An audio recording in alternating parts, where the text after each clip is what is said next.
ये पत्थर तुम्हारे पास कहां से आया? तुम्हें इससे क्या मतलब?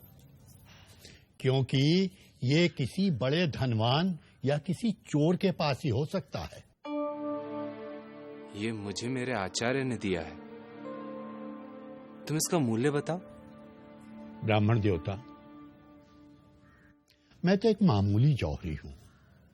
शायद बड़े बड़े जौहरी भी इसका सही मूल्य नहीं आंक पाएंगे।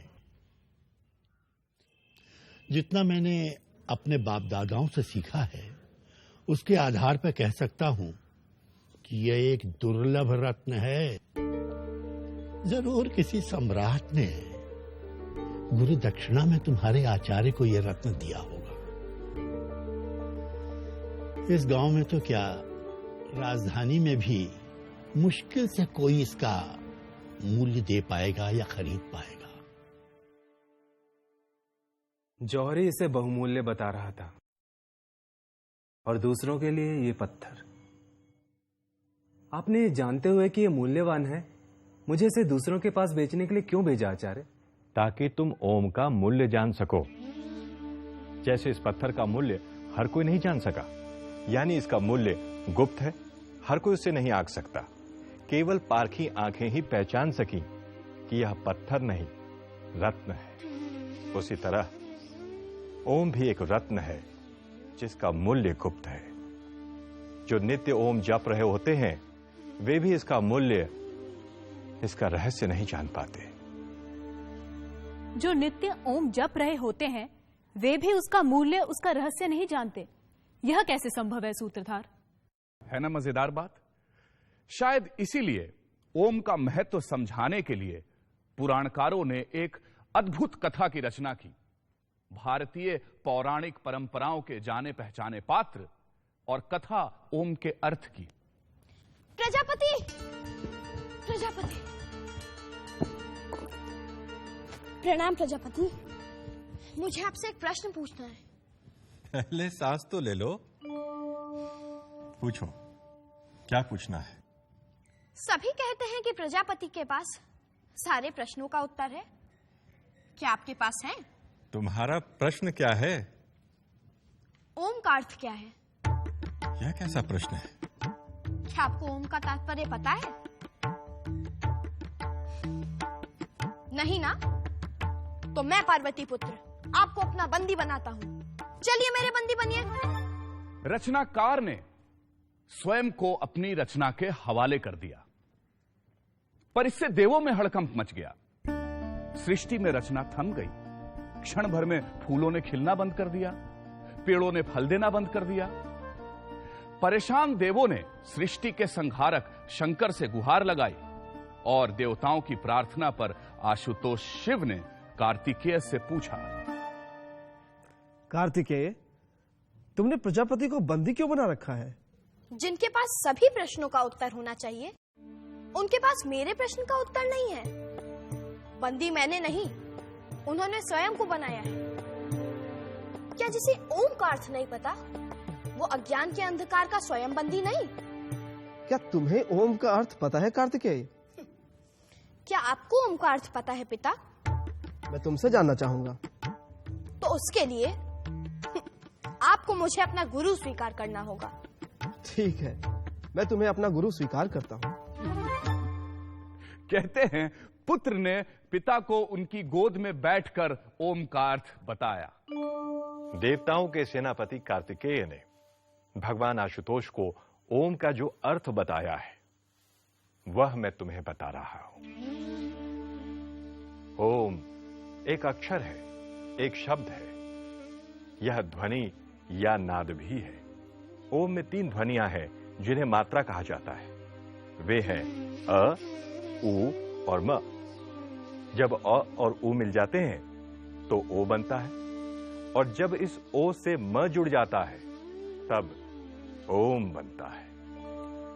किसी भी व्यक्ति की, चाहे उसकी मातृभाषा कोई भी क्यों ना हो, जब वह उच्चारण के लिए मुंह खोलता है तो स्वाभाविक अकार की ध्वनि ही निकलती है, और जब वह उच्चारण के अनंतर मुंह बंद करता है तब केवल मकार की ध्वनि सुनाई पड़ती है।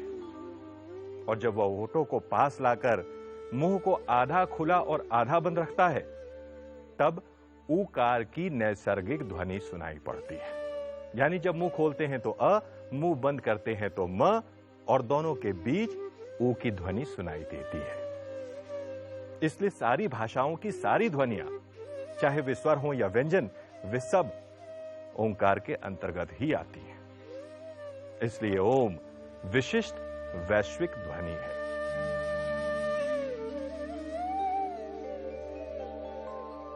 ओम ईश्वर का प्रतीक भी है। मांडुक्य उपनिषद के अनुसार जागृत अवस्था का समग्र जागृत प्रपंच ओंकार की प्रथम मात्रा अ से अभिव्यक्त होता है। समस्त स्वप्नावस्था का प्रपंच ऊ मात्रा से अभिव्यक्त होता है और सुषुप्ति अवस्था का प्रपंच म से अभिव्यक्त होता है। संपूर्ण प्रपंच ही ईश्वर है और जागृत, स्वप्न और सुषुप्ति ही समस्त प्रपंच है, और इन तीनों का प्रतीक अ, उ, म है। इसलिए ओम ही ईश्वर का अति अद्भुत प्रतीक है। ओंकार ईश्वर के निर्गुण स्वरूप का प्रतीक भी है।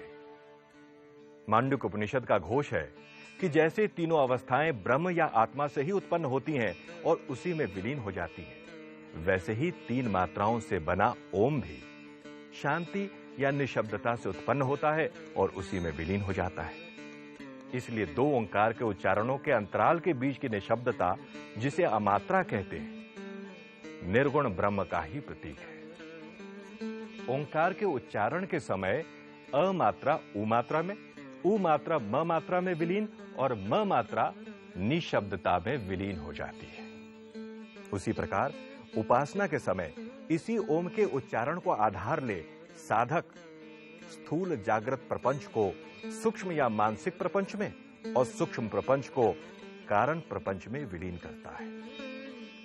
आगे उसका भी अतिक्रमण कर वह केवल शांत निर्गुण शांतम शिवम अद्वैतम आत्मा में ही स्थिर हो जाता है। यही ओंकार उपासना की चरम सीमा है। यानी ओम वह सब अभिव्यक्त करता है जो कुछ अस्तित्व में है और जो समूचे अस्तित्व का मूल है, और जो सबसे परे है वह भी। ओम को प्रणव भी कहते हैं, यानी वह जिसके द्वारा ईश्वर की स्तुति की जाती है। सूत्रधार ओम का दार्शनिक अर्थ तो मैं समझ गई, पर बहुत से मंत्रों और प्रार्थनाओं में प्रारंभ में ओम क्यों कहा जाता है? जैसे ओम नमः शिवाय, ओम नमो नारायणाय, ओम नमो भगवते वासुदेवाय इत्यादि। नटी, ऐसा कहा जाता है कि ईश्वर ने संसार की रचना ओम और अथ का उच्चारण करने के पश्चात आरंभ की थी। इसीलिए ऐसी मान्यता है कि किसी भी कठिन कार्य को आरंभ करने के पहले ओम के उच्चारण की ध्वनि शुभ होती है। इसीलिए बहुत से मंत्र और वैदिक प्रार्थनाएं ओम से ही आरंभ होती हैं। इतना ही नहीं, दैनिक जीवन में अभिवादन के लिए भी ओम का प्रयोग किया जाता है, जैसे हरि ओम। तो नटी, इस प्रकार ओम सब कुछ व्यक्त करता है, जीवन का लक्ष्य और उस लक्ष्य तक पहुंचने का साधन, जगत और उसका अधिष्ठान रूप सत्य। तो फिर प्रजापति का क्या हुआ सूत्रधार? उन्हें तो छूटना ही था नटी, पर उनके बंदी होने के कारण देवताओं और मनुष्यों ने ओम का गूढ़ार्थ जाना।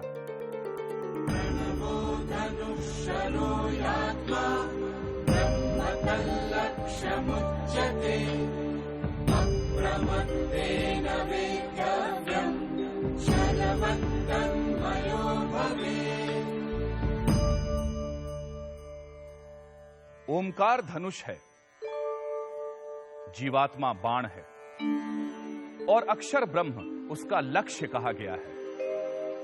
बड़ी सावधानी से उस लक्ष्य का वेध करना चाहिए और लक्ष्य वेध के बाद बाण के समान लक्ष्य के साथ एक हो जाना चाहिए। यस्य प्रसादात् भवमङ्गलार्था प्रसूतगङ्गोपनिषत् विशुद्धा समर्पयामो गुरुचिन्मयाय भूयात् प्रसन्नः स शिवस्वरूपः भूयात् प्रसन्नः स शिवस्वरूपः भूयात् प्रसन्नः स शिवस्वरूपः